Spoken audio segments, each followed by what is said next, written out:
चिनासीन अहम ख़बर ॾींदा हलूं त कराची समेत सिंध जे मुख़्तलिफ़ शहरनि में किथे हल्की ऐं किथे तेज़ बरसात बाद थधि में वाधि थी वई आहे। कराची, हैदराबाद, सखर, लाड़कानो, खैरपुर, जैकमाबाद, कंदकोट, कंबर, शहदाद कोट, दादू ऐं घोटकी समेत सिंध जे नंढनि वॾनि शहरनि में थधि में इज़ाफ़ो थी वियो आहे। बरसात बाद अक्सर नंढनि शहरनि ऐं ॻोठनि जी बिजली बंदि थी वई आहे। अहम ख़बर अव्हांखे ॾियूं पिया।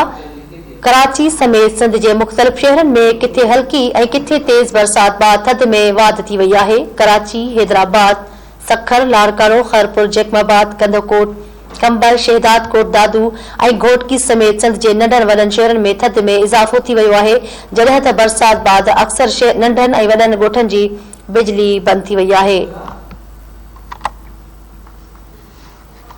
जी नासीन अहम ख़बर अव्हांखे ॾियूं पिया। कराची समेत सिंध जे मुख़्तलिफ़ शहरनि में किथे हल्की ऐं किथे तेज़ बरसात बाद थधि में इज़ाफ़ो थी वियो आहे।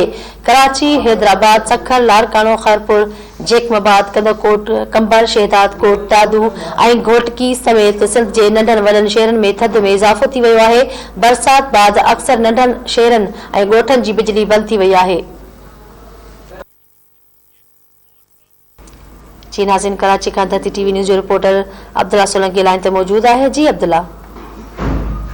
जी बिल्कुल, पूरे सिंध राजधानी वाले शहर कराची में भी बरसात जो सिलसिलो वक़्त सां जारी है, जिथे सो जॾहिं त बरसात खां पोइ मुख़्तलिफ़ इलाइक़नि में पानी बीहजी वियो आहे। ख़ासि तौर ते मां ॻाल्हि कयां त सिंध सेक्रेटेरिएट, सिंध असेंबली ऐं उन सां गॾु Sindh high court, city court ऐं सदर समेत ॿिया जेके इलाइक़ा आहिनि, जेके रेड ज़ोन समेत मुख़्तलिफ़ रोडनि ते बि पानी जेको आहे बीठल आहे। पर जेको आहे उते हिन वक़्तु KMC जी टीमूं पहुतल आहिनि। मां इहो वाज़े कंदो आहियां त जेको PDA में पारां जेको अॻकथी कई वई हुई त जेको आहे 4 जनवरी खां 7 जनवरी ताईं पूरे सिंध में ख़ासि तौर ते सखर, शहीद बेनज़ीराबाद, लाड़काना, कराची, जामशोरो, मीरपुर ख़ास, दादू, बद्दीन, टंडोला, टंडो मोहम्मद खान, सांगढ़, जैकमाबाद, शिकारपुर, थरपारकर ऐं कंबर, शहदादकोट समेत उमरकोट में भी जेको तेज़ हवाउनि सां बरसात शुरू थी आहे। उन खां पोइ बिल्कुलु सॼी सिंध में जेको आहे सो बरसात जो सिलसिलो जारी आहे, जिथे जेको घटि त किथे तेज़ बरसात हली रही आहे। उन सां गॾु कराची में जे ॻाल्हि कजे त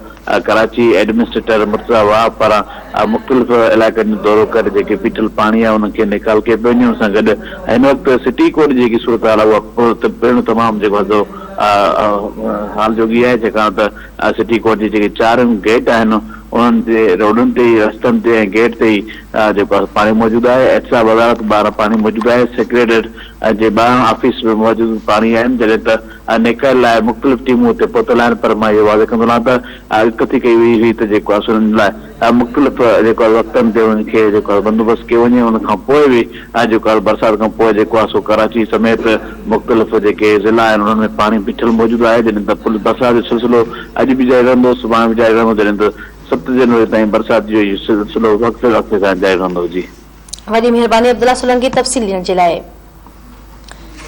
नाज़रीन, कराची समेत सिंध जे मुख़्तलिफ़ शहरनि में किथे हल्की ऐं किथे तेज़ बरसात बाद थधि में इज़ाफ़ो थी वियो आहे।